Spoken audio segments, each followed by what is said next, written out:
ভাই ভাই ভাই, দেন তো ভাই, মানুষটাই চিনেন নাকি আপনি?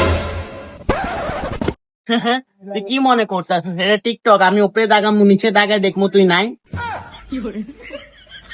থাক মামা, প্যারালিস না, মোবাইল আছে, ছবি তুলে রাখছি, থানায় গিয়ে মামলা দিব। রাখ মামা, খালা গাড়ি কই? গাড়ি কই? আল্লাহ পাগল নাকি তুই? তোর মাথায় সমস্যা? চশমা পরে আসত না দেখা তুই বুঝতে না, চশমা খুল তাইলে গাড়ি দেখতে পারবি। আমার সাথে এত গাড়ি যায়।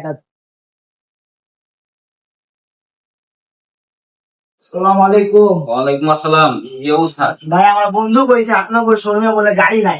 আমি তো এদিকে সুন্দর সুন্দর গাড়ি দেখতে পারতেছি। আমাদের রাফসান্দা বাইক শপে ইউজ গাড়ি আছে। আমাদের রাফসান্দা বাইকের কালেকশন অনেক। তাই না? তাহলে আপনার লোকেশন বলে দেন যেমন আমার ফলোয়ার্সরা দেখতে পারে। আমাদের লোকেশন হচ্ছে মিরপুর 11, নান্নু মার্কেট, বাইতুল মামুর, জামে মসজিদ, এ ব্লক, 15 নম্বর লেন। রাফসান্দা বাইক শপ জি। আপনারা যদি কাউকে গাড়ির প্রয়োজন হয় তাহলে ভাইয়ের কাছে আইবেন, আমার আপন ক্লোজ ভাই, তাড়াতাড়ি আপনারা চলে আসেন।